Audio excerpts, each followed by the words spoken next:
Buenas tardes a todas y a todos. Gracias por estar acá, por dedicar este tiempo. Sabemos que estamos sobre fin de año y se hace todo un poco más engorroso, así que gracias por dedicar e invertir este tiempo en compartir esta actividad con nosotros.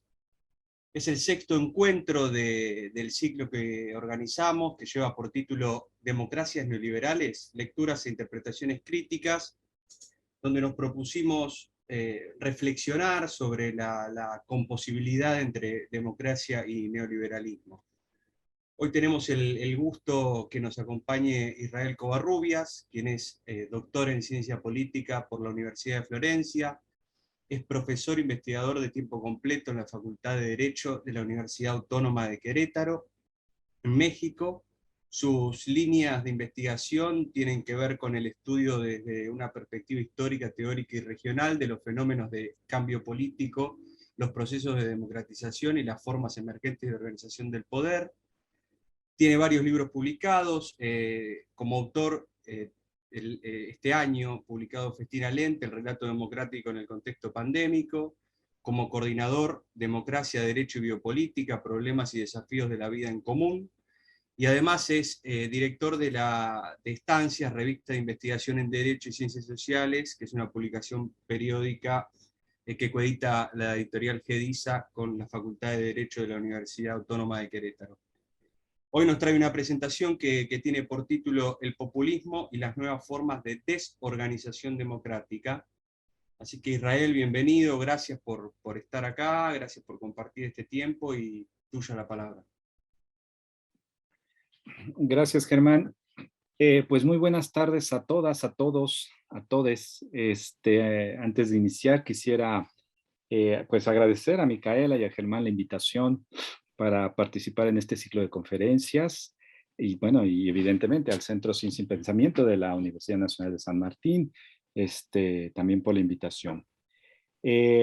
Como planteó Germán, preparé un texto que se titula El populismo y las nuevas formas de desorganización democrática. Leeré y iré comentando algunos pasajes. Con el título de esta conferencia, quisiera llamar la atención sobre 3 direcciones de discusión. La primera, la relación estrecha que existe entre las transformaciones contemporáneas de la política y el estallido de la nueva cuestión social, punto de inflexión donde el fenómeno del neoliberalismo se incorpora y nos permite avanzar la discusión sobre el populismo. La segunda, la relación entre la forma específica que el populismo adopta en las democracias actuales, sobre todo con el debate que ha generado acerca del reconocimiento de las llamadas clases sin poder, que son en ocasiones significadas como clases peligrosas, clases no propietarias, clases subalternas, lo que nos llevará al tercer punto, que es la posibilidad o no de un regreso a una teoría moral de la política. 1. El populismo es una de las patologías contemporáneas más relevantes para el estudio de las dinámicas del poder. Esto quiere decir que es una forma política que estructura su campo de acción a través de una constante puesta en acto del arte de lo político, sobre todo en contextos de mucha fluidez social, donde siempre son constantes un conjunto de actitudes y prácticas que intentan hacer suya la idea de la innovación, una idea que se traduce en que su llegada, es decir, de las plataformas políticas populistas, se justifica porque es necesario cambiar de dirección la política y la economía, aunque todo ello sea costoso. En La razón populista, Ernesto Laclau dice que el populismo es una forma de lo político, por lo que inmediatamente habría que preguntarnos qué del campo de lo político convoca y desarrolla justo el populismo. Además, si pensamos que la explosión del populismo actual coincide, y quizá por ello se ha consolidado su desarrollo, con la expansión social de la vida pública, propia de la dinamización democrática contemporánea, entonces el populismo es un fenómeno que permite el nacimiento de nuevos valores y exigencias sociales, pero también inventa nuevos liderazgos y formas de ejercicio del poder. Antes de meternos al farragoso debate de su definición y que solo abordaré tangencialmente aquí, uno de sus rasgos principales es que es una forma que se adapta bien a la velocización del tiempo de la política, de la comunicación y de la tecnología de nuestros días. Sostener esto exige no perder de vista que es un fenómeno que acompaña en distintos momentos históricos a la democracia moderna, a partir de la segunda mitad del siglo XIX en adelante. De hecho, se puede sugerir que el populismo es una suerte de sombra de la democracia. Para no ir tan lejos, en nuestra región somos clientes frecuentes del populismo desde hace poco menos de un siglo. Debajo de la capa que el populismo enmascara en su cornisa retórica, que a un tiempo es disonante y escandalosa, esconde fenómenos relevantes para la discusión de la teoría política y en general para el debate político reciente. Cuando sugiero que la retórica populista es disonante y escandalosa, estoy pensando sobre todo en los efectos de discurso de personajes como Beppe Grillo en Italia, ¿no? Y sus, digamos, descensos al campo que hace a través de YouTube, o los más articulados también en Italia del hoy extinto, ¿no? Porque falleció hace tiempo, de Gianroberto Casaleggio, que es, como bien saben, como la cabeza pensante justo del movimiento Cinque Stelle en Italia, y en sus transmisiones en directo, que logran colocar justo al populismo en la cornisa de la ventaja tecnológica para hacer política por medio de las redes sociales. Y por ende, se coloca en el centro de una aceleración del tiempo de la política mediante el efecto de romper las mediaciones en los espacios y las reglas de la representación. O bien, pienso también en los larguísimos discursos de Chávez en su hora histórico programa Aló Presidente, o de Andrés Manuel López Obrador en México en sus conferencias mañaneras, o los descensos al campo de Donald Trump en Twitter antes de que lo expulsaran de él. Es obvio que no son los mismos tipos de populismo, pero la lógica disonante y escandalosa que exige atender a la demanda de qué dicen y no cómo lo dicen es uno de los usos políticos característicos de él, ya que a partir de ello transmite eficazmente su mensaje. Así, lo que deberíamos preguntarnos es cómo llegamos a un punto histórico donde la dinámica del escándalo termina por ser un deseo colectivo que en ciertas situaciones cae en el abismo de la vida en común desmesurada. 2. El primer punto a tratar es aquello que los economistas llaman la cuestión social. Es decir, estamos en un escenario político donde aparece de nueva cuenta, y ello no es en virtud de que antes este factor estaba ausente o era irrelevante, el estallido de la cuestión social. Esta explosión es una combinación de viejas y nuevas modalidades de disrupción, propias del desarrollo económico, que se coloca como desarrollo antagónico. Las áreas de igualdad y de bienestar, incluso a pesar de la universalización de sus prácticas, no pueden corresponder a la lógica ganar-ganar, propia, por ejemplo, de un credo hasta hace poco tiempo muy preponderante dentro del campo de la ideología y la práctica política neoliberal. Desde este punto de vista, se observa que a la par de los diversos ciclos recientes de protesta en países como Colombia, como Chile, quizá el más extremo Nicaragua, que colocan demandas que rozan las problemáticas clásicas de las desigualdades, la exclusión social y política, también el bajo rendimiento tanto de las economías nacionales como de la economía global, que no producen lo suficiente para todos, la informalidad, la precarización, la pobreza, la extensión de los canales de participación. Existen nuevas agendas y repertorios de demandas que se concentran en los esfuerzos de visibilización y movilización de recursos, de, por ejemplo, los feminismos, las diversidades sexuales, las generaciones de jóvenes fuera del mercado de trabajo, así como la de los ancianos que han terminado por ser los prescindibles de los beneficios, incluidos hoy aquellos sanitarios. Luego entonces, ¿cómo el populismo le da forma a la cuestión social? En función de sus propósitos políticos, que no son únicamente retóricos, sino también performativos y legislativos. Y cómo al final dar forma, a su vez, mira a su concreción aquí y ahora, es decir, en el inmediatismo político, pero también en la perdurabilidad del mediano plazo. Estas dos caras coinciden con la declinación en diversos países de la autoridad de las instituciones públicas. En primer lugar, las que competen al ámbito de la justicia, por ejemplo, completamente colapsadas en algunos países como México, y que han terminado por orientarse políticamente por medio del fenómeno del lawfare o del legalismo discriminatorio. Incluso se ha llegado al redimensionamiento del debate sobre el diseño constitucional de las democracias, que en el contexto latinoamericano pueden colocarse para fines expositivos en tres vertientes. Aquellos que aún al día de hoy defienden férreamente, ¿no?, la versión garantista justo del diseño constitucional, aquellos otros que son más bien partidarios por una versión participativa, digámoslo, centrada en la deliberación y en donde una de sus declinaciones es, por ejemplo, el uso de medios plebiscitarios, ¿no?, propios de ciertos populismos. Y la tercera, pues esta vertiente que también en América Latina, en ciertos países, es utilizada, que es la vertiente, digamos, del constitucionalismo popular. Por ejemplo, en el caso de los reconocimientos a rango constitucional de los pueblos indígenas.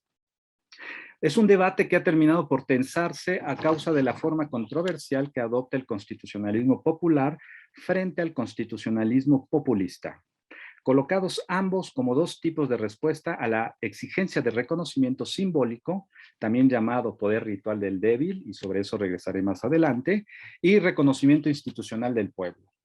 Aquí debemos aclarar que la noción de pueblo es pensada en su doble ficción político-jurídica, como sujeto excluido y como cuerpo político integral, que no coinciden en el proceso histórico, ¿no?, por lo menos en el del populismo. Esta doble dimensión constitutiva del pueblo no necesariamente aparece con claridad en la lógica del populismo, a pesar de que siempre se le configura en la arena pública como el principal actor convocado a la constitución de lo político que lo sostiene. Lo popular del constitucionalismo popular es una forma que traduce al pueblo en tanto populus.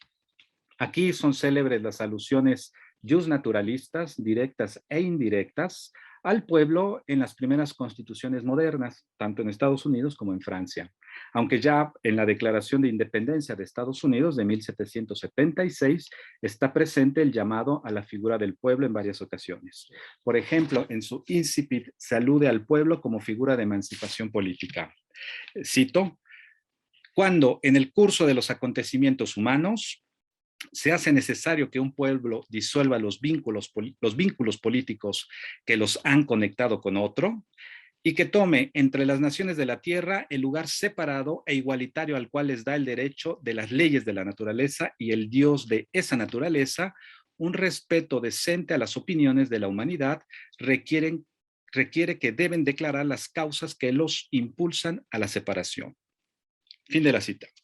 Pero también está presente en el preámbulo de la Constitución norteamericana de 1787, que está contenida una idea de pueblo como pertenencia a una comunidad ya definida políticamente. Cito: nosotros, el pueblo de los Estados Unidos, para formar una unión más perfecta, establecer la justicia, asegurar la tranquilidad doméstica, proporcionar la defensa común, promover el bienestar general y asegurarnos las bendiciones de la libertad, y para nuestra posteridad ordenamos establecer esta Constitución para los Estados Unidos de América. Y bueno, en Estados Unidos después reaparece en la famosa Bill of Rights de 1791, en las dos primeras enmiendas, que garantizan la libertad y el derecho de reunión del pueblo, y que permite, entre otras cosas, la aportación de armas, en la novena enmienda, que asegura derechos no referidos en el texto constitucional, y finalmente en la décima enmienda, que reconoce facultades a los estados y al pueblo. ¿Sí? Ojo, esto es importante, esta última, porque después, yo acá no lo toco, pero cuando se funda lo que es el People's Party en Estados Unidos, ¿no?, en la última década del siglo XIX, y que es uno de los dos orígenes, como bien se sabe, ¿no?, el otro es el de los Narodniki en Rusia, más o menos 20 años, 15, 20 años antes que el Partido del Pueblo en Estados Unidos.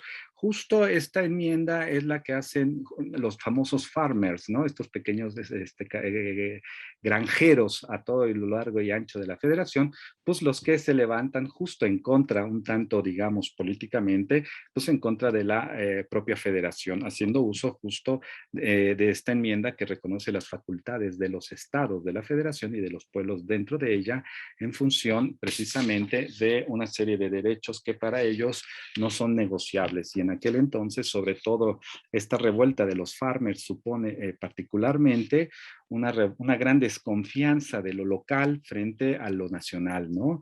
Es decir, es esta discrepancia que posteriormente va a ser muy, muy clara en otros países del fenómeno de divergente de construcción de Estado o construcción de nación, ¿no? Del state building y del nation building, que no coinciden digamos, como procesos históricos, al menos en el caso norteamericano.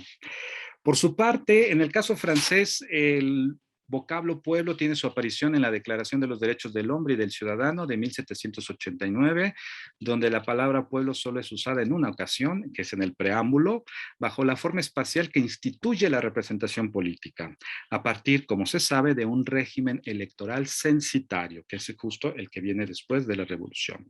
Dice justo este preámbulo: los representantes del pueblo francés, constituidos en Asamblea Nacional, considerando que la ignorancia, el olvido o el desprecio de los derechos del hombre son las únicas causas de las desgracias públicas y la corrupción de los gobiernos, han resuelto exponer en una solemne declaración los derechos naturales, inalienables y sagrados del hombre.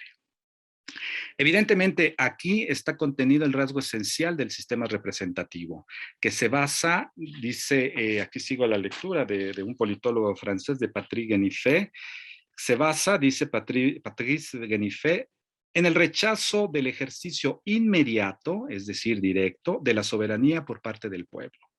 Lo que sin duda es idealmente preferible, pero inalcanzable por afuera del alcance de las sociedades pobres, cuyas débiles necesidades y la sencillez de sus intereses hacen que los individuos estén dispuestos en su conjunto para la cosa pública.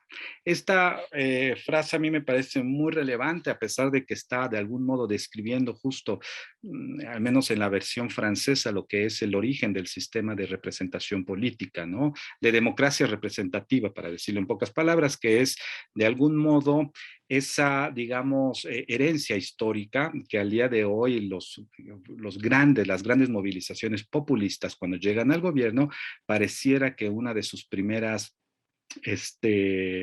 no sé si preocupaciones, pero una de sus primeras estrategias políticas es de algún modo distanciarse, ¿no? De todo el universo, digamos, de la democracia representativa, ¿no? Y establecer canales de algún modo paralelos a este universo, ¿no? Que son canales donde la fluidez, digamos, comunicacional entre el pueblo que convoca y el líder que moviliza, pues pueden sentirse más cómodos, ¿no? Pero esta oración que usa Patrice Guénifé de dispuestos en última instancia en su conjunto para la cosa pública, a mí me llamó poderosamente la atención porque me parece que es una concepción muy próxima a un estudio clásico sobre el populismo en América Latina, como es el estudio de Gino Germani, precisamente, ¿no? En el cual construye para Germani el populismo un motor político, que es justo la inclusión de las masas a la política, ¿no? A partir, dice él, de tener masas populares a disposición, ¿no? En disponibilidad. ¿Sí? Entonces, esto es importantísimo para ir comprendiendo cómo al final el populismo, lejos de ser un mero, digamos, efecto o una mera, digamos, reacción, sobre todo en sus vertientes más, digámoslo, de republicanismo plebeyo, para ponerlo en el contexto latinoamericano, no es simplemente una reacción en contra de gobiernos comúnmente definidos como neoliberales, ¿no? Sino al mismo tiempo, me parece, es sí una reacción a ello, pero también es un soporte justo del propio neoliberalismo, como lo veremos más adelante. Y la ecuación se completa cuando es depositado el principio de toda soberanía esencialmente en la nación, en el texto constitucional, bueno, aquí estoy, bueno, en la Declaración de los Derechos del Hombre, ¿no? Francesa. Ya que advierte el artículo 3 de la declaración, cito: ningún cuerpo, ningún individuo puede ejercer una autoridad que no emane expresamente de ella, es decir, de la nación. Este hecho se reafirma en la Constitución, que es la primera de 1791 en Francia, que en su título tercero, artículo primero, dice, cito, la soberanía es una, indivisible, inalienable e imprescriptible. Esta pertenece a la nación, ninguna parte del pueblo, ningún individuo puede atribuirse su ejercicio. Las 9 ocasiones que se hace referencia al pueblo en este texto constitucional tienen el mismo sentido semántico. Hablar en nombre del pueblo. Sin embargo, en la Constitución ya francesa de 1793 se restituye el lugar del pueblo como depositario de la soberanía. En el artículo 7 de esta Constitución se dice, el pueblo soberano es la universalidad de los ciudadanos franceses. Y en su artículo 25 remata, la soberanía reside en el pueblo, es una e indivisible, imprescriptible e inalienable. Por su parte, el constitucionalismo populista tiene que ver más con el principio de discriminación, sin el cual el populismo no puede sostenerse como gobierno. Es decir, cuando se pone en marcha una específica producción legislativa, precisamente para responder a la nueva cuestión social, también produce un fenómeno de trade-off. Esto es, hay una serie de ventajas claras en términos de legitimación política que derivan de la incorporación de algunas demandas, aunque siempre será restringida esa inclusión porque su principio es la discriminación tanto de las viejas como de las nuevas agendas, pero por su parte las respuestas terminan por volverse los problemas. Todo desarrollo político o económico, repito, es antagónico porque incluir poblaciones que anteriormente estuvieron excluidas, por ejemplo, bajo el predominio de un gobierno tecnócrata precedente, no supone que no existan pérdidas, ya que el mecanismo del arte de lo político populista deja fuera a otras poblaciones que serán excluidas. En la concepción del mundo, de la política y de la sociedad que enarbolan tanto líderes como partidos populistas, esas poblaciones que quedan fuera anteriormente fueron privilegiadas. La división que se establece hace volcar el eje arriba-abajo en un movimiento simbólico de 360 grados, que puede o no coincidir con el binarismo amigo-enemigo, eso depende de cada caso particular. Recordemos el discurso de toma de posesión de José Pedro Castillo en Perú en julio pasado, ¿no? El actual presidente peruano, quien dice, esta vez un gobierno del pueblo ha llegado para gobernar con el pueblo y para el pueblo. Quiero que sepan que el orgullo y el dolor del Perú profundo corre por mis venas, que yo también soy hijo de este país, fundado sobre el sudor de mis antepasados, erguido sobre la falta de oportunidad de mis padres, y que a pesar de eso yo también lo vi resistir, que hoy estoy aquí para que esta historia no sea más la excepción. Frente a esta ars retórica que coloca al plebs en el centro de su atención, pues poco o nada en el campo de la comunicación política que mira solo desde arriba, por ejemplo, bajo el predominio tecnocrático, se podría hacer de modo efectivo algo para contrarrestarlo. A los privilegiados, sean élites, sean clases medias o sectores acomodados económicamente, se les acabó la suerte y hoy tienen que pagar o sufrir, depende de la retórica que se use, frente a una serie de conjuntos poblacionales que antaño estuvieron excluidos y que hoy se les abre la oportunidad de visibilización, que no quiere decir apropiación del poder. Y esto es posible gracias al uso del mecanismo del legalismo discriminatorio que termina por ser en este escenario una necesidad política.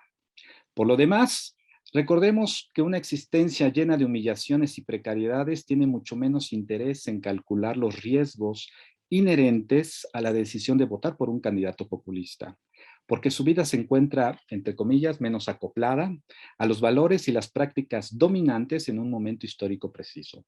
En este sentido, sus códigos son más disonantes con los de la eficiencia, la racionalidad instrumental, los del éxito, la competencia individual. Acá en México hay toda una discusión justo, ¿no? Con esto, que es el famoso echeleganismo, ¿no? El echarle ganas, ¿no?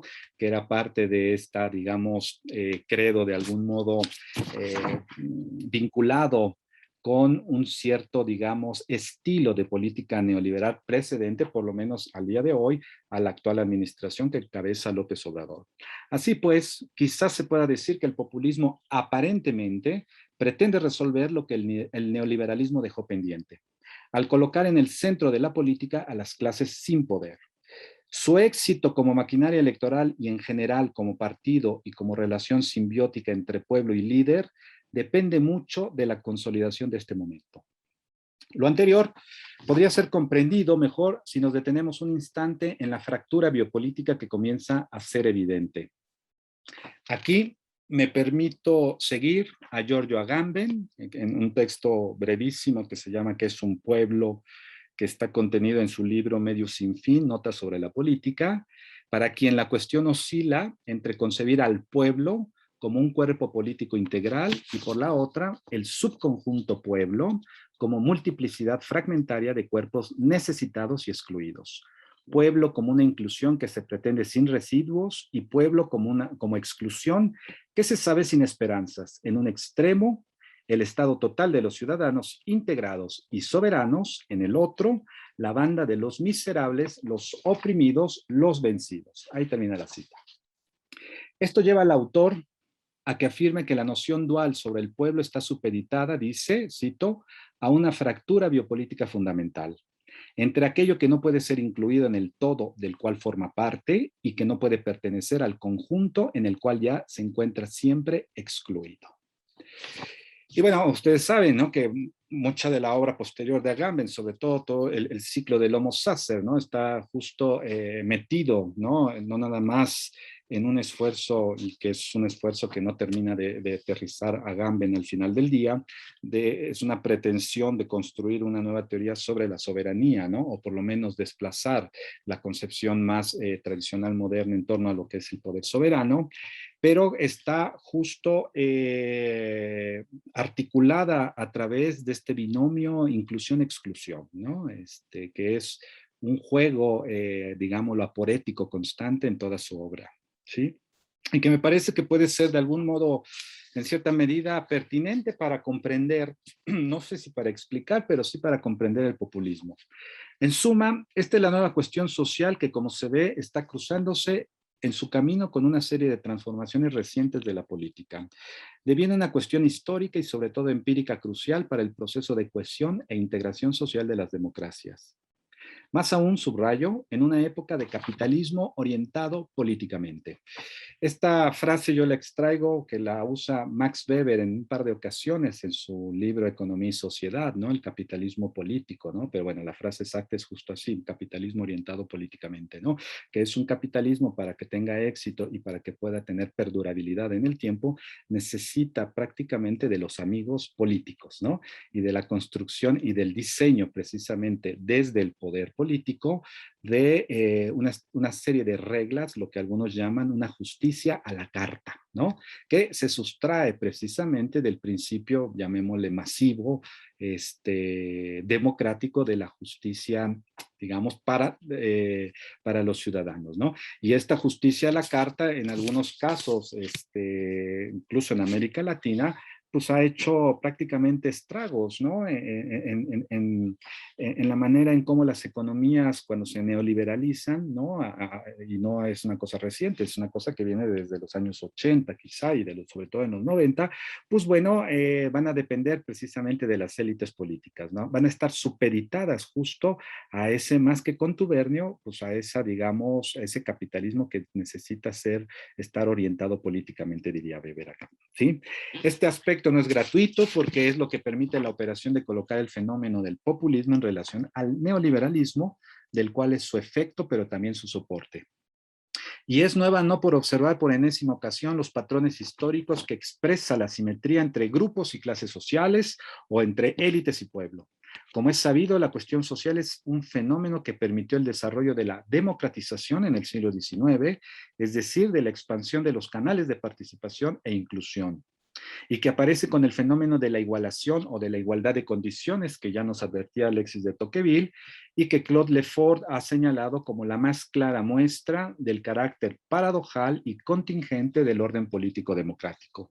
Cito a Lefort, dice: mientras los hombres se volvían de hecho cada vez más semejantes, no eran sino más proclives a producir los signos de su disimilitud.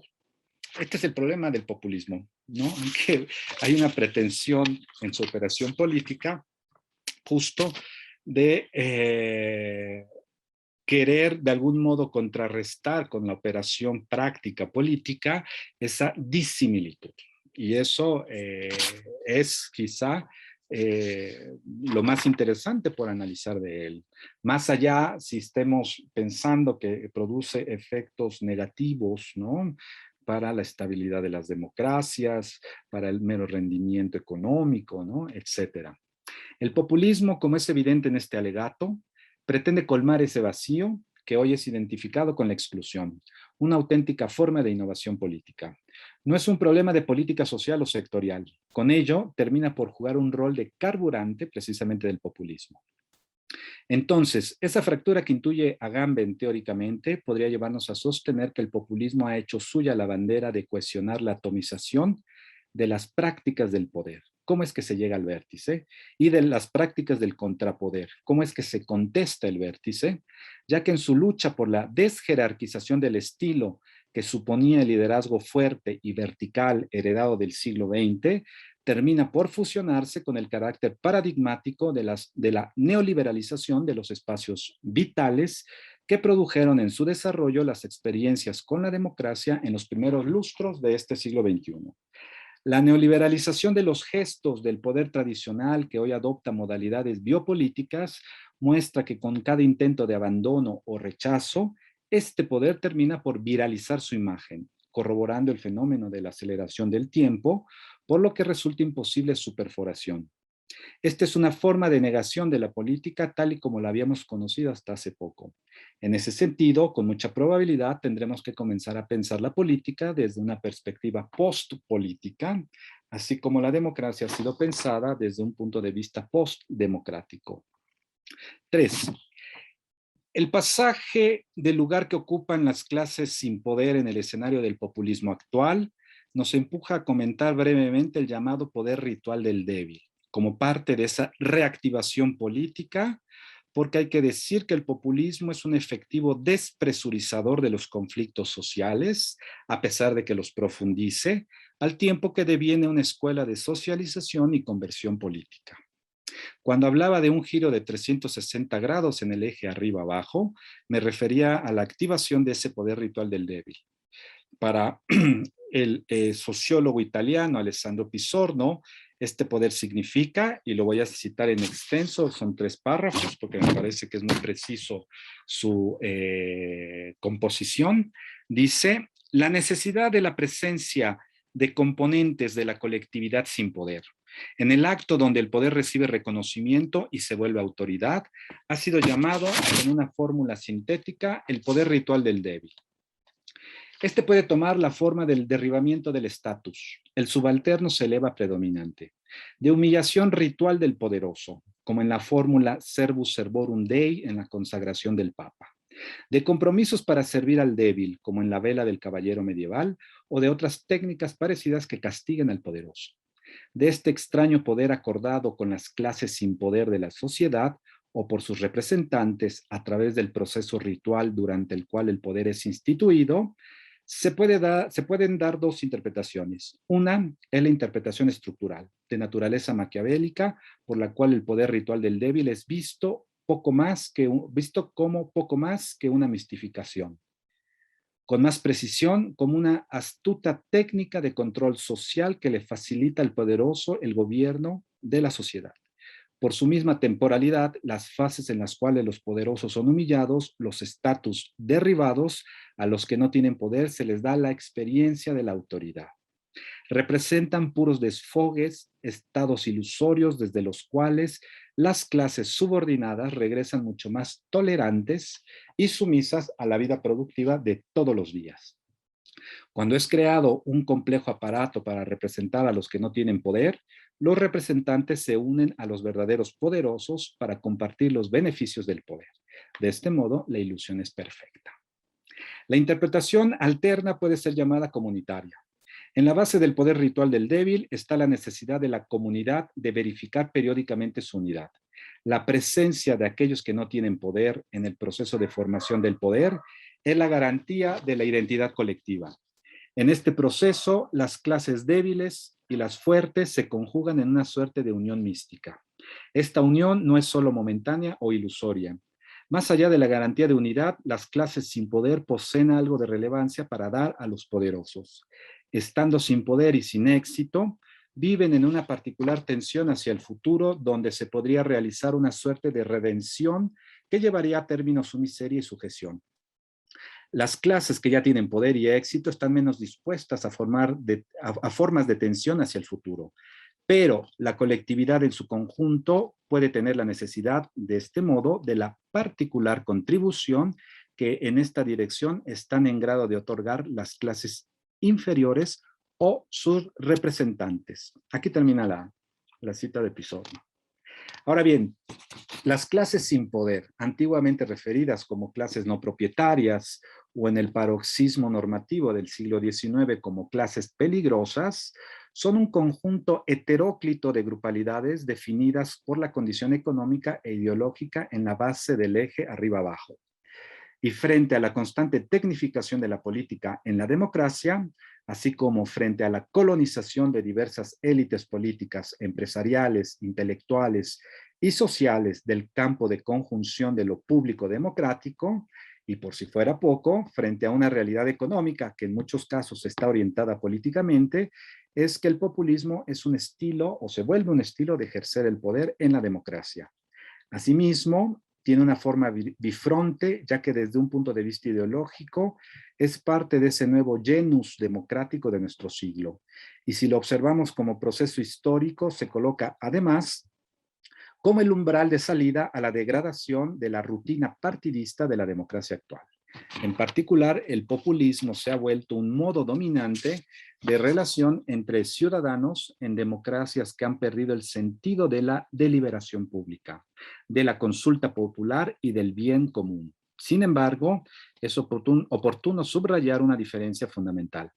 Las democracias han perdido el sentido de, no la práctica de deliberar, consultar, debatir, diferir, etc. Recordemos la estrategia de Cinque Stelle en Italia con sus arenas deliberativas para partidistas y que después evidentemente se volvieron partido, pero al final la base del movimiento pues eran estas deliberaciones entre blogueros, ¿no? Tuiteros, youtubers, etcétera. Pueden seguir ejerciendo, incluso patrocinando esas prácticas, pero sin tener la necesidad de constatar su eficacia sobre las clases sin poder y sobre su impacto en el proceso de desmoralización por la poca capacidad de incidencia de los sin poder en la vida institucional y en el entorno social. Para un autor como Thomas Piketty, en algunas experiencias políticas recientes, el populismo, dice, no es otra cosa que una respuesta confusa, pero legítima, a la sensación de abandono de las clases populares de los países desarrollados ante la globalización y el auge de las desigualdades. Fin de la cita. La pérdida de sentido es el resultado de una escisión del poder político, es decir, de una combinación que pone en acto y en conflicto la tecnificación parcial de la política con la excitación de los estados de ánimo de las poblaciones, en particular el miedo. Esta ecuación produce ciclos de descontento que llegan a explotar incluso violentamente con el incremento de la incidencia social del populismo como idea y como proceso histórico. De tal modo, si la tecnificación política pretende dar respuesta especializada a las prioridades del gobierno, sobre todo en el terreno económico, al tiempo que reduce precisamente a su mínima expresión el debate social sobre la democracia y sus posibilidades, el espoloneo y la visibilización de los estados de ánimo de la sociedad, como el miedo y fundamentalmente el enojo, son una política que adoptará la forma del populismo en un intento de compensar la tecnificación parcial del poder. Finalmente, ¿es posible entonces pensar en un regreso a una suerte de teoría humoral de la política? Para ello es necesario primero regresar a Maquiavelo. Recordemos que para el florentino las dislocaciones temporales juegan un papel crucial en la composición de la comunidad política, ya que inmersas en la lógica de los tumultos que discuten los discursos, la política nuclea una pretensión de orden irreconciliable y por ende constata el rasgo esencial divisivo de lo político. Y aquí cito un pasaje que es multicitado, ¿no? El multireferido de los discursos sobre la segunda década de Tito Livio. Dice Maquiavelo: Creo que los que condenan los tumultos entre los nobles y la plebe atacan lo que fue la causa principal de la libertad en Roma. Se fijan más en los ruidos y gritos que nacían de estos tumultos que en los buenos efectos que produjeron, y consideran que en toda república hay dos espíritus contrapuestos, el de los grandes y el del pueblo. Y todas las leyes que se hacen en pro de la libertad nacen de la desunión entre ambos, como se puede ver fácilmente por lo ocurrido en Roma, pues de los tarquinos a los gracos transcurrieron más de 300 años, y en ese tiempo las disensiones de Roma rara vez comportaron el exilio y menos aún la pena capital. Por tanto, no podemos juzgar nocivos esos tumultos ni considerar dividida una república que en tanto tiempo no mandó al exilio como consecuencia de sus luchas internas más que a 8 o 10 ciudadanos. Ejecutó a poquísimos y ni siquiera multó a muchos. Ahí termina la cita.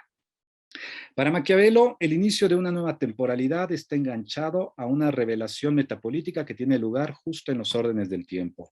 Por ello, si el tiempo está desquiciado a causa de la velocización de esta época, es por el rasgo asimétrico constitutivo entre el humor del pueblo y el humor de los grandes, diferencia y distancia que son sencillamente incolmables y no intercambiables, pero al mismo tiempo esa brecha permite el nacimiento de la libertad y la proximidad, entendida esta última como vida en común. Y obviamente en el lenguaje de la época de Maquiavelo, pues él a esto lo llamaba vivere civile.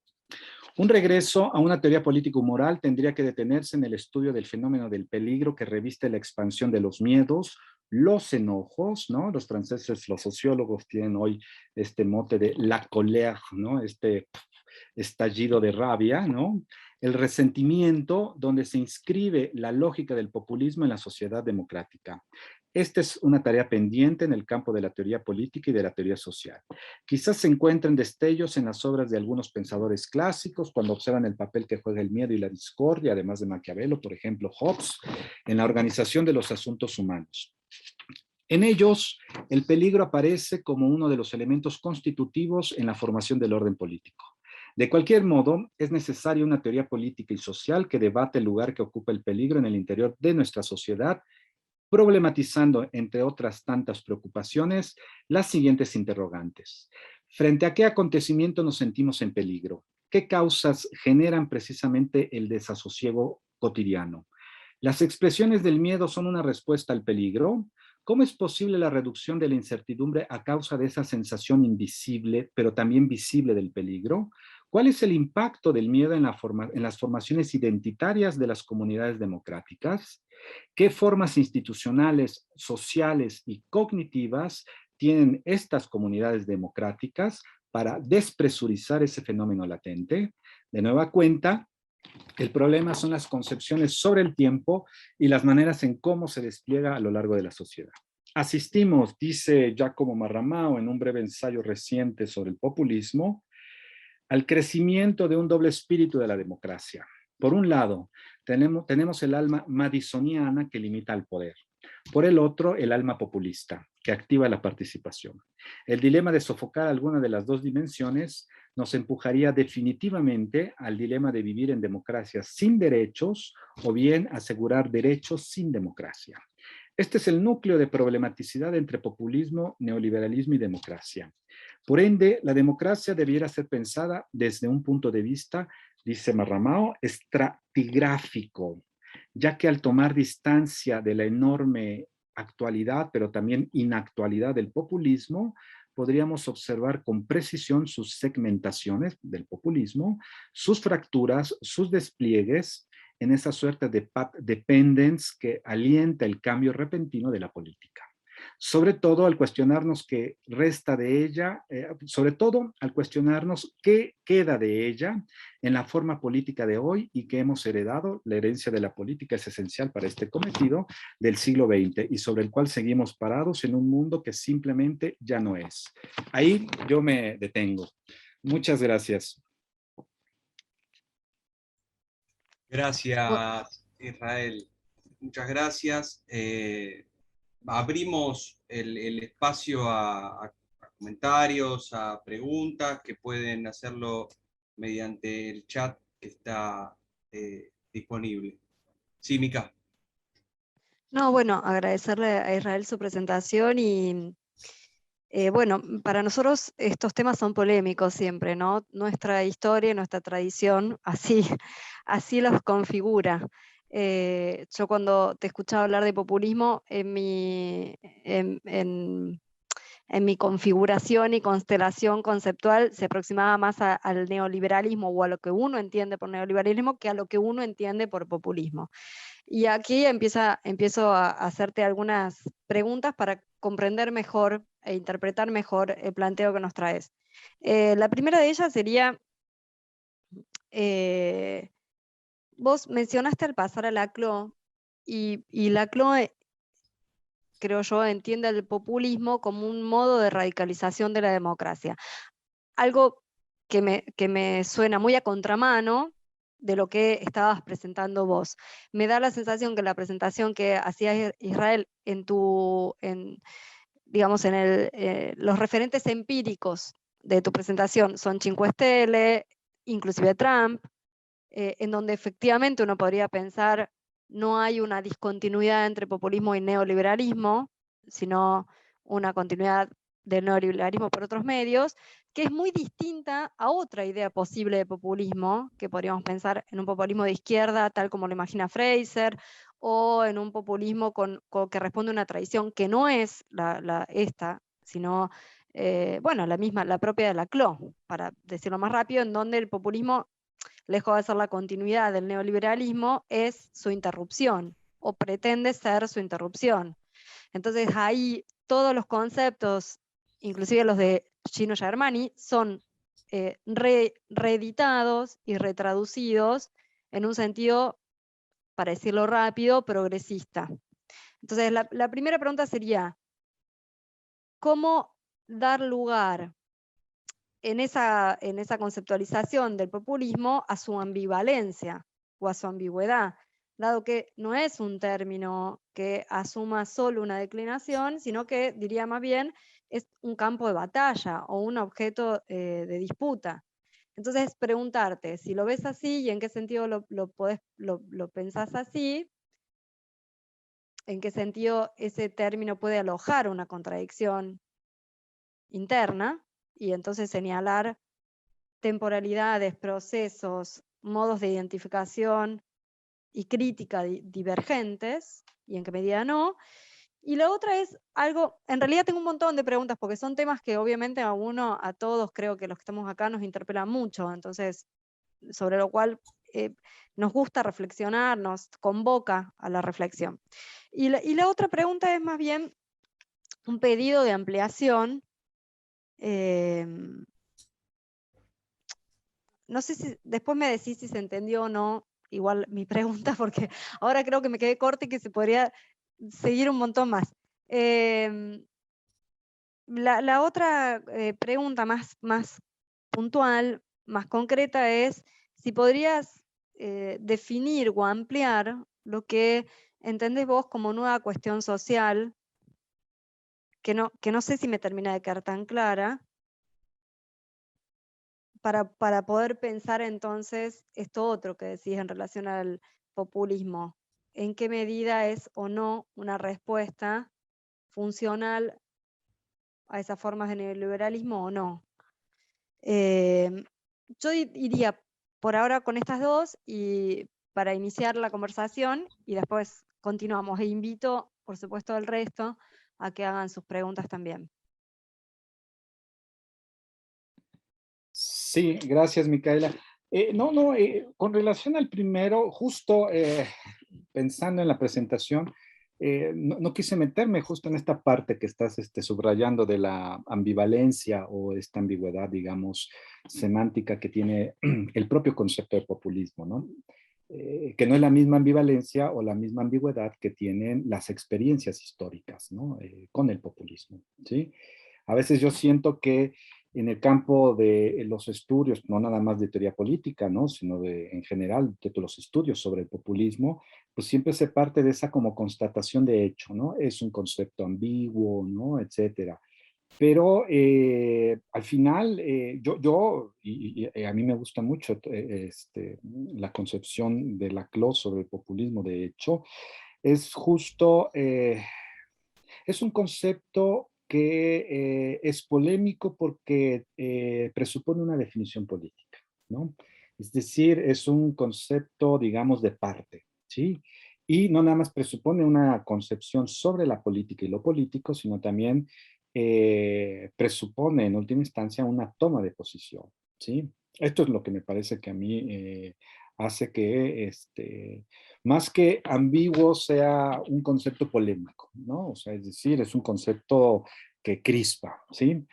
Pero yo lo que tengo para mí es que eh, sí, hay un populismo que va de la mano del neoliberalismo, tal cual, que es el populismo, digamos, el populismo de derecha en Europa tiene mucho que ver con ello y tiene que ver prácticamente con justo el clivaje neoliberalismo antineoliberalismo, ¿no? Es decir, no es el extranjero ya, sino es más bien los grandes capitales, es la tiranía, digamos, de las decisiones de la política fiscal, de la política económica de Bruselas a toda la comunidad europea, ¿no? La que está llevando al traste a poblaciones que se sienten de algún modo, no solo, como dice Piketty, abandonadas, sino también pauperizadas, ¿no?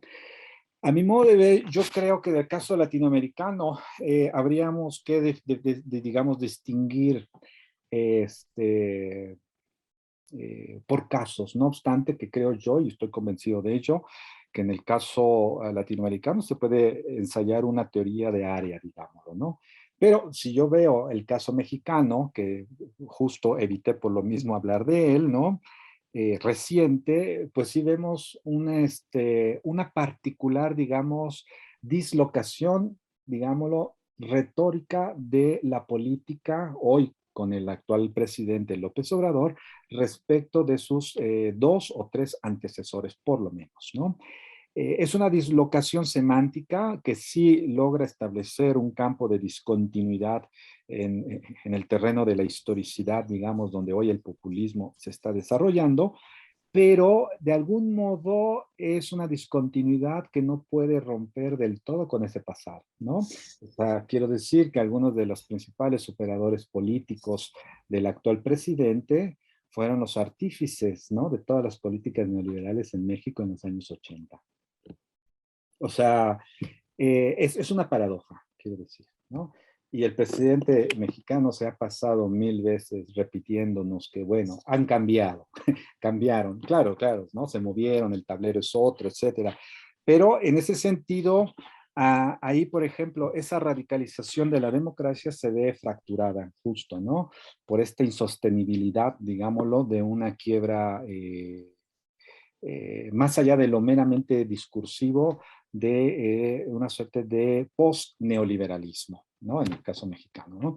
Habría que ver, digo, yo pensaba también, por ejemplo, en el caso que es todavía más extremo de Nicaragua, ¿no? Donde al final, pues la pareja de Murillo y Ortega, ¿no? Han de algún modo hecho que la discontinuidad siempre sea continuidad, ¿no? Desde el punto de vista de un capitalismo, ¿no? Un pequeño estado de Centroamérica, un capitalismo orientado políticamente, no por una élite, sino por una pareja presidencial. Esto es todavía más restrictivo, ¿no? Y que hace que al final a veces regresemos a estas discusiones sobre estas viejas maneras de, digamos, de sultanatos, en este caso como el de Ortega en Nicaragua, ¿no? Ahora, yo sí creo que al final del día hay una radicalización de la democracia. Lo que yo pienso es que el populismo es un nuevo género de la democracia hoy. Y dentro de este nuevo género tenemos formas de radicalización de la democracia que pueden ir a la derecha, pueden ir a la izquierda o pueden ir, digamos, en un efecto spillover hacia atrás, ¿no? Es decir, formas que de algún modo puedan adoptar, por ejemplo, una reivindicación sobre el indigenismo, como en su momento lo hizo Evo en Bolivia, ¿no? En menor medida Correa en Ecuador, ¿no? pero es una radicalización, yo creo, en el campo de la comunicación. Yo por eso decía al inicio, me parece que el populismo es una forma de ejercer el poder hoy que se adapta bien a la aceleración del tiempo, ¿no? De esta época, ¿no? O sea, lee muy bien esa aceleración de los tiempos, ¿no? Y yo creo que esta manera, digamos, de responder de algún modo públicamente, de manera muy rápida, a decir cuáles son mis enemigos, ¿no? En las conferencias, no nada más en México, en las conferencias mañaneras, lo hizo Correa también en su momento en Ecuador, ¿no? De hacer uso de la tribuna, de la televisión, del radio, de la prensa y decir, ah, sí, Menganito que ayer escribió en contra mía, de mi gobierno, ¿no? Rebatir, ¿no? Esa digamos, ese campo de fuerzas entre continuidad y discontinuidad. A mí me parece que esa es la radicalización de la democracia, ¿no? Yo sí creo que hay otra forma, digamos, otro conjunto que ya sería más, me parece, y que no sé si sea, y ahí hay un gran debate todavía abierto, que yo por eso lo quería enfocar en torno al constitucionalismo popular o populista, por ejemplo, que tiene que ver con todo el debate sobre el republicanismo plebeyo, ¿no? Y ese republicanismo plebeyo que es como este estallido justo, ¿no? De introducir una dislocación en la política, digámoslo, del statu quo, ¿no? Previa, y que van apareciendo nuevas grupalidades, ¿no? Jóvenes, desempleados, etcétera, etcétera. Es decir, nuevas generaciones de protestas, ¿no? O sea, y que rompen también, al menos en el caso latinoamericano, este círculo que hasta hace una década era muy claro como patrón de continuidad de que los dos focos principales donde se establecían el grueso de las protestas en América Latina tenían que ver el trabajo, la educación, ¿no? Es decir, las reformas a sistemas de educación o a las reformas laborales, ¿no? Eran como los dos grandes, pero que sugerían de algún modo una cosa muy interesante también, porque eran reivindicaciones por derechos ya adquiridos, no por la construcción de nuevos derechos. Lo que hoy a mí me parece como ciclo político es que sí estamos en evidencia de una apertura de una nueva agenda o un nuevo abanico de reivindicaciones. Eso creo que sí es importante de decirlo, ¿no? Y el otro, la cuestión social, yo sí parto de la idea, ¿no? Que son los saldos del neoliberalismo, societalmente dicho, ¿no? A la reducción, por ejemplo, a la desregulación, a la privatización, a la, digamos, sí, desregulación de los mercados del trabajo, no nada más de las, digamos, de la economía, sino del mercado de trabajo, pues va a suceder una creciente pauperización de poblaciones, ¿no? De las clases trabajadoras, ¿no? Muchas clases trabajadoras van a ser expulsadas del mercado del trabajo, clases trabajadoras que de algún modo van a incorporarse a la informalidad. Piensa tú, Micaela, que en México pues tenemos poco más del 40% de la población económicamente activa en economía informal, ¿no? Es decir, es una barbaridad eso, ¿no? Entonces, tenemos ahí un problema, la cuestión social tendría que ver eso, ¿no? Esa manera en cómo el populismo al final, yo por eso le llamaba la palabra, ¿no? Es un despresurizador, ¿no? O sea, reduce digamos, ese estado de latencia conflictual, no obstante que profundice otros tipos de conflicto, pero respecto a esas clases excluidas, que es lo que Agamben habla, ¿no? Como estos restos, ¿no? Esas clases que operan como resto, esos grupos excluidos de algún modo logran grados, sí, modos de identificación a través de este poder ritual del débil, ¿no? Y no nada más para la legitimación política, yo creo que también para la armonización de las diferencias dentro del campo, digamos, de antagonismos, ¿no? Societales, ¿no? Entonces, a mí me parece que la cuestión social tiene que ver con ello, tiene que ver con, digamos, el rendimiento bajo de las economías nacionales, ¿no? El rendimiento bajo, ¿no? Del mercado nacional y, pues en el caso de algunos países, pues sí tiene que ver con, pues por ejemplo, ¿no? En América Latina no tenemos en muchos países los seguros de desempleo, ¿no? Las ayudas de los estados, ¿no? Es decir, me parece que habría que replantear el tema del populismo, que no es un problema de gobierno nada más, es un problema de Estado, al menos en el caso latinoamericano. Y eso también tiene que ver con el tipo de organización política, ¿no? El populismo europeo pues, prácticamente está estructurado en sistemas parlamentarios, por lo cual su llegada al gobierno se vuelve siempre muy volátil, ¿no? Es decir, para el mediano y largo plazo su diseño de políticas es muy reducido. A diferencia de eso, en los sistemas presidenciales como los de América Latina, hay mayor posibilidad de hacer reestructuración, por ejemplo, de diseños constitucionales para el mediano y largo plazo. Entonces, no estamos hablando de un problema propiamente de gobierno de la democracia, sino del Estado, ¿no? Porque lo que se cambia es el diseño constitucional del Estado. Y eso yo no sabría, yo no conozco ningún estudio que haya hecho un poco un balance, ¿no? ¿Cuál es el impacto de todo ello? ¿Es bueno, es malo? Yo no lo sabría, ¿no? No, me quedo pensando en los populismos realmente existentes, que son en general, creo yo, de derecha, y entonces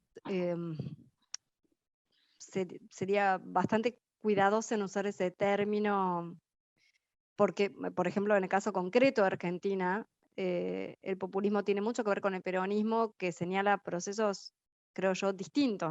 No hay una ritualización ahí del débil, hay una recomposición y una rejerarquización de la sociedad, del mercado de trabajo, y esto es previo al neoliberalismo, ¿no? O sea, el populismo nombra distintas memorias y activa distintas memorias en función de en dónde se inscribe esa problemática. Entonces, en relación a esto último que decías, pensaba en los populismos de derecha realmente existentes que articulan e interpelan, no solo, creo yo, a los débiles o a los excluidos, sino que están constituidos en base a alianzas muy fuertes, en base a principios heteronormativos, patriarcales, que son los históricamente fuertes, no son los débiles.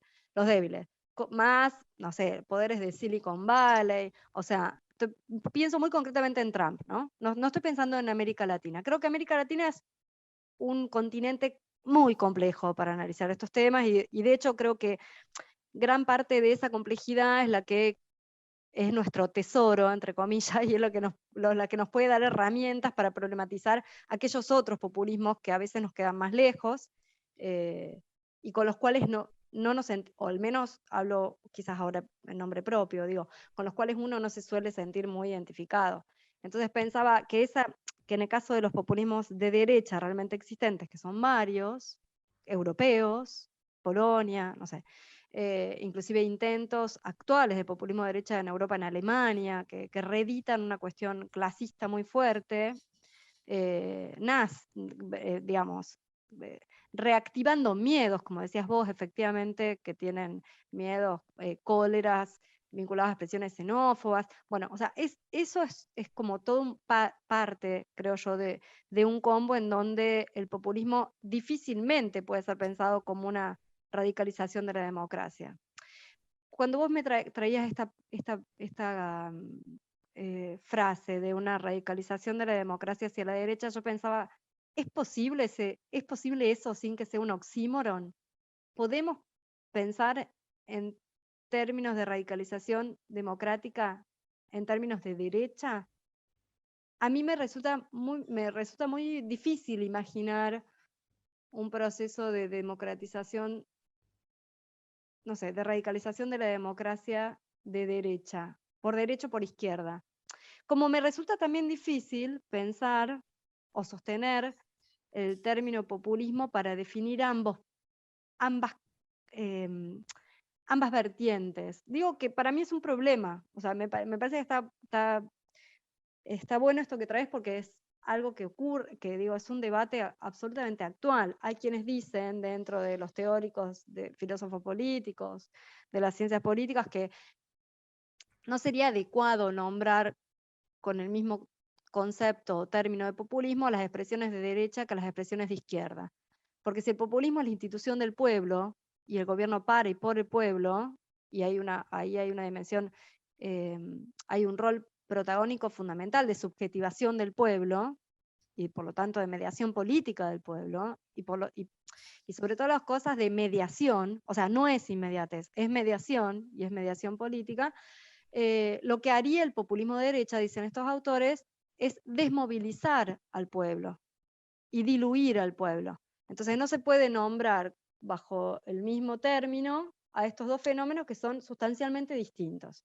Entonces, para algunos prefieren reservarse el término de populismo para los populismos que podríamos llamar ahora provisoriamente de izquierda, y llamar de otro modo a esos otros que se erigen sobre la desmovilización o desustanciación o ritualización, para usar el término que traías, del pueblo. Entonces, para intentar sintetizar, diría, ¿cómo se puede pensar una radicalización de la democracia hacia la derecha? ¿Cómo imaginás esa posibilidad? Bueno, no, y la otra es parte de una discusión, es una discusión muy larga. Acá estuvimos justo haciendo un seminario sobre populismo que dio un querido colega italiano que se llama Pasquale Serra y que tiene un libro que se tituló El populismo argentino, que salió en Italia y también acá se tradujo y publicó en Argentina. Bueno, tuvimos un largo seminario justo este año sobre estos temas, entonces quizás estaría, y de hecho va a exponer el próximo invitado de este ciclo es él. Así que está bueno porque tenemos ahora, matrices no inmediatamente reconciliables para pensar estos problemas que son complejos, sin duda. Sí, no, mira, yo pienso que al final, sí, populismos como el de Donald Trump, pero pensemos un poco en cómo terminó Trump, ¿no? Todo el asalto al Capitolio, ¿no? Que es toda una movilización incluso armada, ¿no? Que hay una radicalización negativa a la democracia, evidentemente, ¿no? Al ataque a las instituciones de la democracia norteamericana. Pero lo que yo sostengo es que al final es por eso que el populismo se vuelve pues una estructura tan utilizada, no en el campo nada más de la teoría política, sino en el campo de la política real, de la operación política, porque puede permitir a través justo de la mediación que cumplen tanto las alianzas partidistas como los partidos que fundan los propios líderes populistas, justo la introducción de elementos rupturistas dentro, digamos, de la estructura convencional de la democracia, ¿no? Hay una alteración o hay una pretensión de alterar, por ejemplo, en algunos casos, las estructuras convencionales de la representación política, ¿no? Es decir, meterse, por ejemplo, a través de gobernar a través de referéndums, plebiscitos.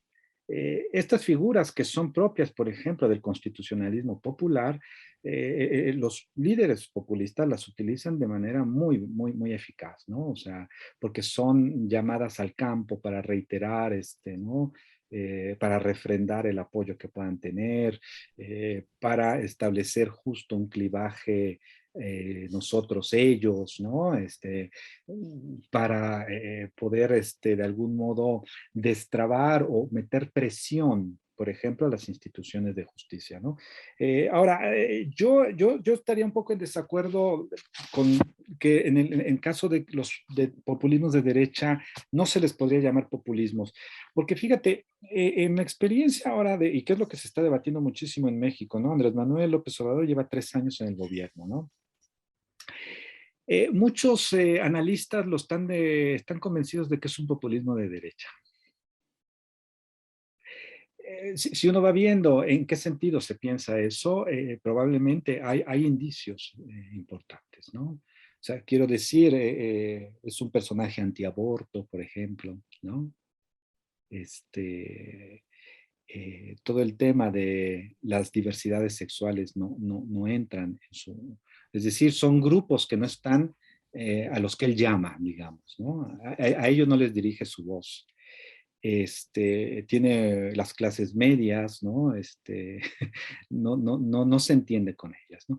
Pero por otro lado, lo que yo te decía, bueno, su gabinete, todo su gabinete está compuesto justo de muchos personajes que vienen de élites pasadas, ¿no?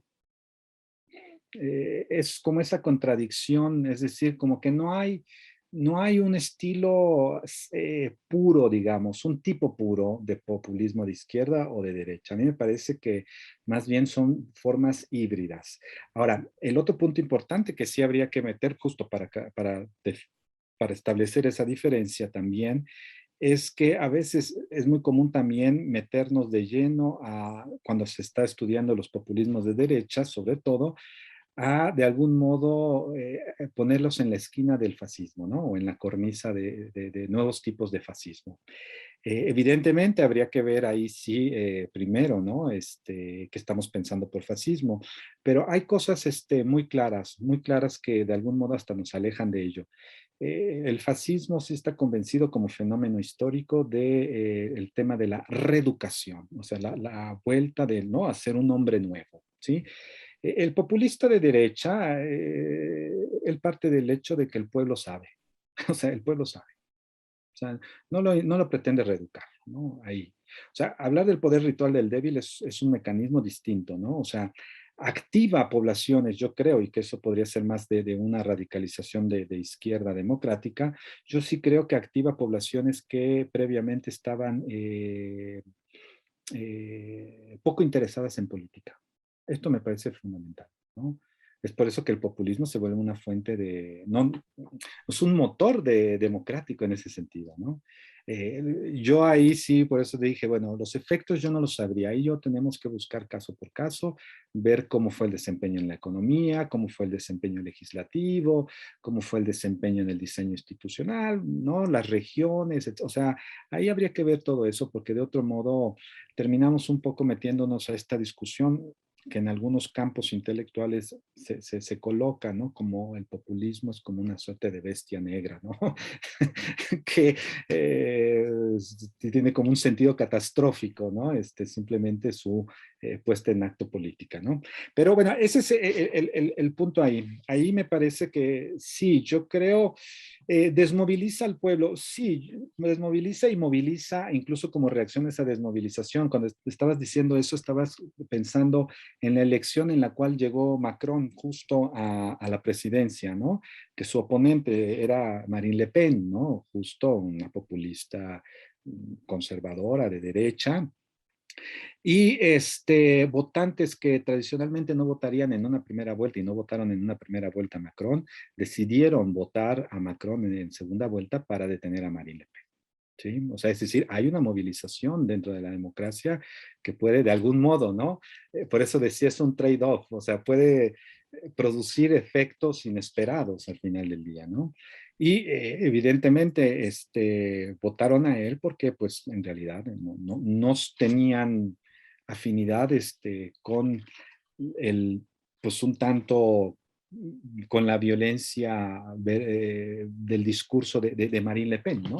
Y que veían como una amenaza, ¿no? Entonces, ahí hay como todavía creo una serie de elementos importantes para debatir en las dos dimensiones, creo yo, ¿no? La de que decías, la del pensamiento, ¿no? La dimensión de la filosofía política, de la teoría política, de las ciencias políticas en general, y la otra, la de ya el estudio pormenorizado de los casos, ¿no?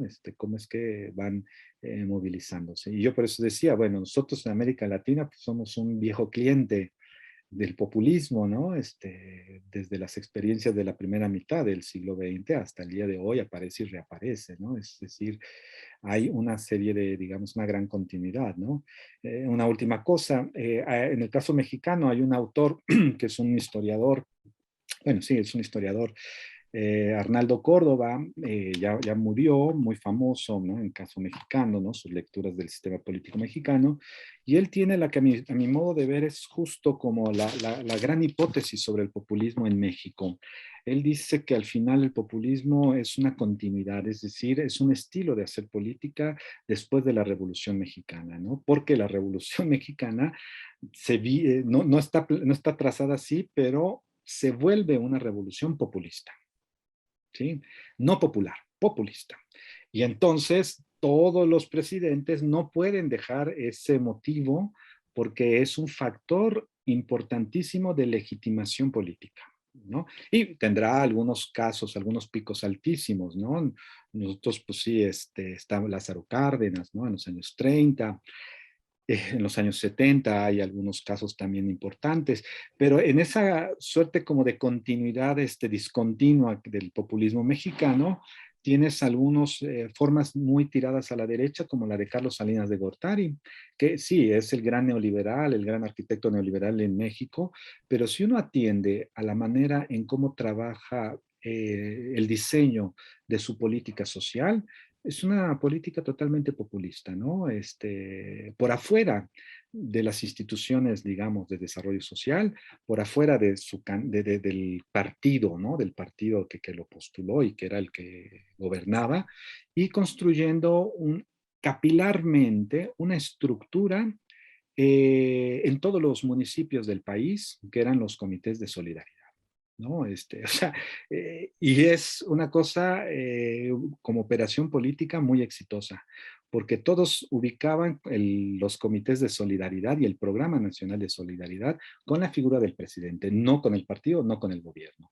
Es una manera de legitimación directa que se especulaba en el debate de esa época, que es finales de los 80, primeros años 90, que lo que él pretendía era la construcción de un partido personal, ¿no? En este sentido, ¿no?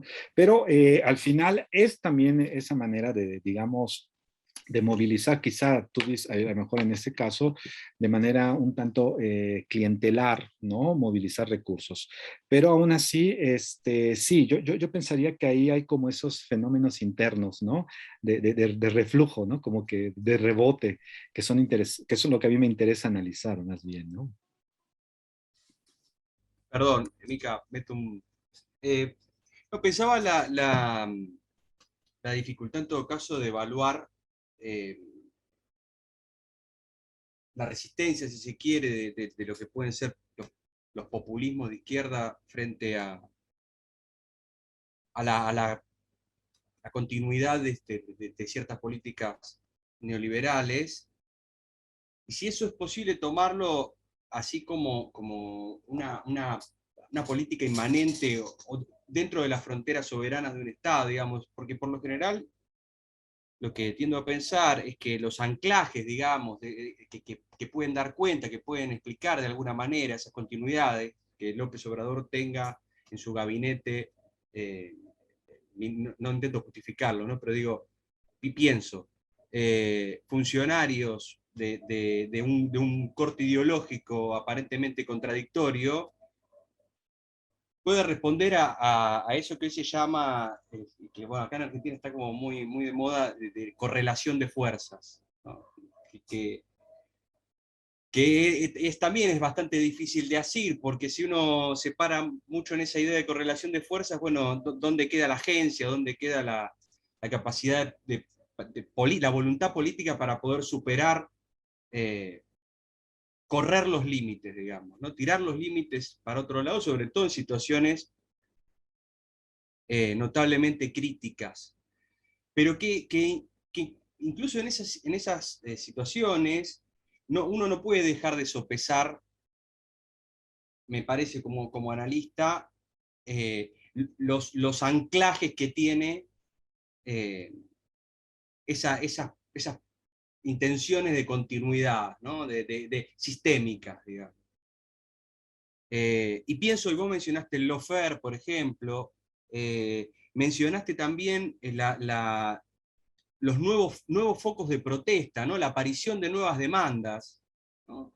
Que también es interesante, digamos, me parece bien compleja, evaluar, si sería posible hacerlo, ¿no? Lo genuinas de esas protestas, digamos, ¿no? Porque digo, vivimos en un mundo de guerras híbridas también, ¿no?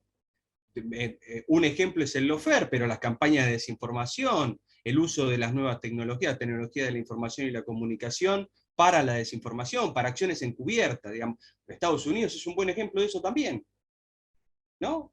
Digo, hay investigaciones hoy sobre la incidencia que tuvo Rusia a través de que... Porque me da la sensación también que la democracia de un tiempo a esta parte, al menos en términos estratégicos, y esto englobaría a todas las democracias, occidentales por lo menos, se ha transformado, ha cambiado su estatus estratégico, digamos, ¿no? Si durante la Guerra Fría la democracia fue una fortaleza, luego se ha transformado en una vulnerabilidad, ¿no? Y entonces eso que se presenta igual como una fortaleza, porque Occidente sigue defendiendo, digamos, la democracia como una forma de gobierno frente a otros actores, a otros púgiles, digamos, geopolíticos como Rusia, como China, resulta que la democracia hace de nuestros estados, nuestras democracias son vulnerables. O sea, pueden ser incididas, pueden ser intervenidas nuestros procesos electorales, por ejemplo, ¿no? De maneras novedosas, digamos.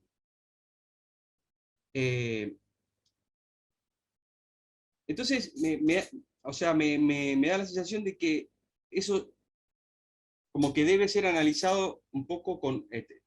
no se pueden soslayar estos elementos que tienen que ver con la estabilidad democrática, que tienen que ver con la posibilidad de resistencia, con la posibilidad de transformación.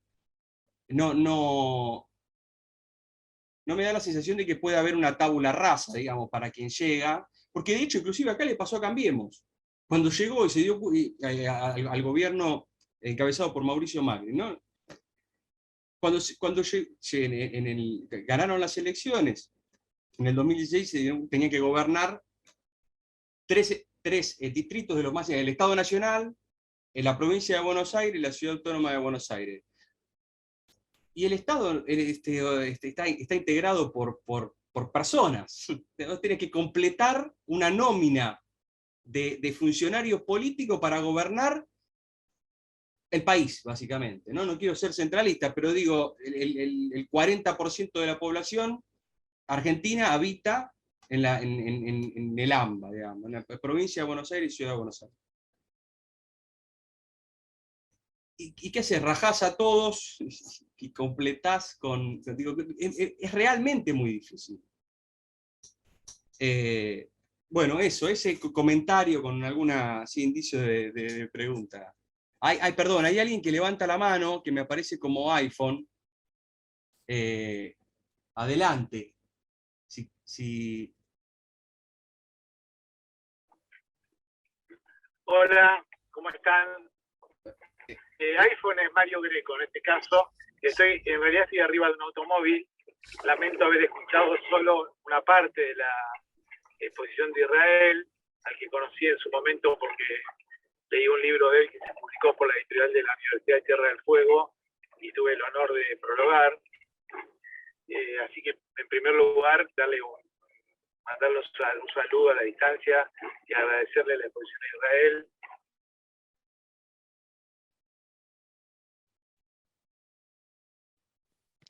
Me parece que se te cortó, Mario. Bueno, disculpad, la asamblea muy popular desde alrededor de... No, se cortó, Mario. ¿Ahí se escucha? Sí. ¿Ahí se escucha? Ahí.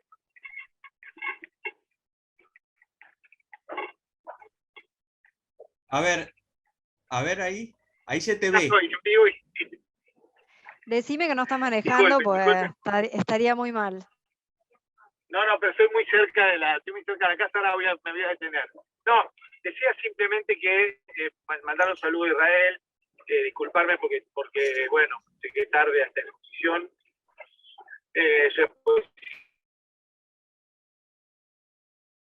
No, Mario. Muy sugerente, bueno, moviliza la discusión que tuvimos. Bueno. Se escucha muy mal, sí. Te vamos a censurar. Vos sabés, Israel, que Mario es bueno, el primer preguntador del... ¿Ahí se me escucha o no? Ahí está. Bueno, no importa nada. Si me escuchan ahí, mandarle un saludo a Israel, decirle simplemente que a mí me parece que buena parte de los tópicos de su exposición y de la discusión que plantea Micaela y Germán, me parece que habilitan, por lo menos a invitarlo a la exposición que va a hacer Pascuale. Me parece que hay algo...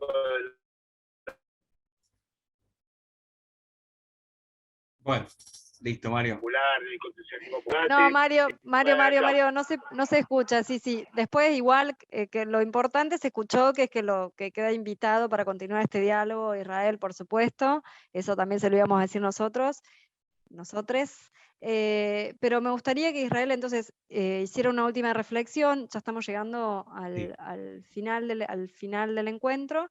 Bueno, una última reflexión en relación también a los comentarios de Germán, y por supuesto que este diálogo se inicia y se puede continuar de múltiples modos.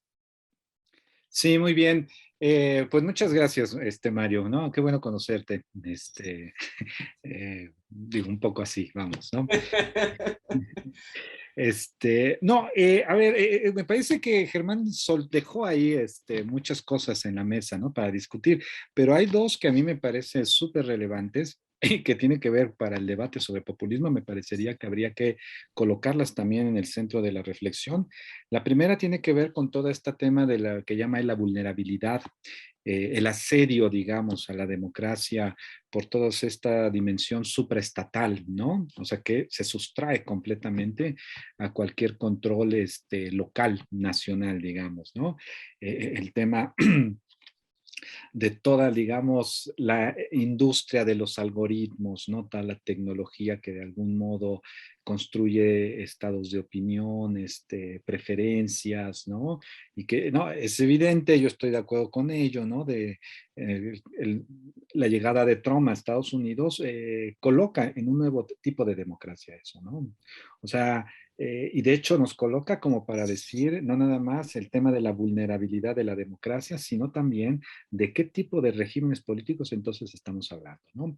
Es decir, en arena local están los poderes, la división de poderes, ¿no? El federalismo, están las elecciones, está la vida pública, etcétera. Pero aún así, la manera en cómo se decide, ¿no? En democracia y cómo se orienta, digamos, más allá de lo tradicional, de los modos tradicionales en los cuales la política democrática tenía lugar, pues ahí nos podría meter en una muy buena discusión, no nada más por esta dimensión supraestatal, que también, dicho sea de paso, pues hoy estamos metidos en eso, ¿no? O sea, el tema de la manera en cómo se diseña la política global sanitaria tiene que ver a estas incluso cómo se están sustrayendo, ¿no? Es decir, poderes post-soberanistas, ¿no? Totalmente post-soberanistas.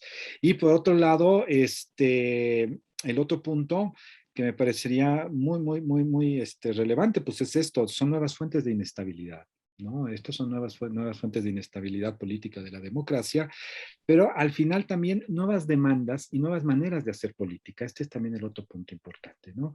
Cierro con un ejemplo. Nosotros tenemos en una región, ¿no? Del norte de México, que es quizá uno de los estados más prósperos económicamente, que es Nuevo León, ¿no? Acaba de ganar la gubernatura a un chico que se llama Samuel García, ¿no? Y en parte toda la estrategia y cómo ganó tuvo que ver con el rol que jugó su esposa, que es una influencer, ¿no? Y el trabajo que hicieron desde sus canales, ¿no? En YouTube, en redes, Instagram, etcétera, etcétera, ¿no? Y el punto es que ese tipo de hacer política se está sustrayendo completamente de los propios controles que las autoridades democráticas han estatuido para más o menos equilibrar la competencia, ¿no? O sea, es evidente que el que tenga mayor poder justo, por ejemplo, de trabajar no nada más así en redes sociales, sino tecnológicamente a través de minería de datos, ¿no? De justo, ¿no? De utilización de combinaciones algorítmicas, etcétera, puede volverse no solo candidato, sino puede llegar a los principales puestos de poder. Y eso puede ser un tanto inquietante, ¿no? Porque, pues sí, vulnera completamente el principio de paridad de la competencia electoral, de la competencia democrática, pero por otro lado, pues son estas nuevas maneras, ¿no? De hacer política, que yo pienso que de algún modo el populismo está de algún modo como nucleando mucho de este tipo de expresiones hoy. Y ese nuclear, esas expresiones, me parece que serían las que tendríamos que seguir analizando, ¿no? Eso me parece para mí. Bueno, muchísimas gracias por tiempo, por dedicarte tanto a esto. te esperamos el jueves que viene, no, el siguiente. Vas a recibir la invitación seguramente igual, que vamos a continuar con la misma, con una continuación de esta misma discusión. Va a ser. Perfecto. Mica. No, muchas gracias a todos y todas, y en especial a Israel, y nos reencontramos en 15 días. Gracias. Chao, hasta luego. Chao, gracias a todos.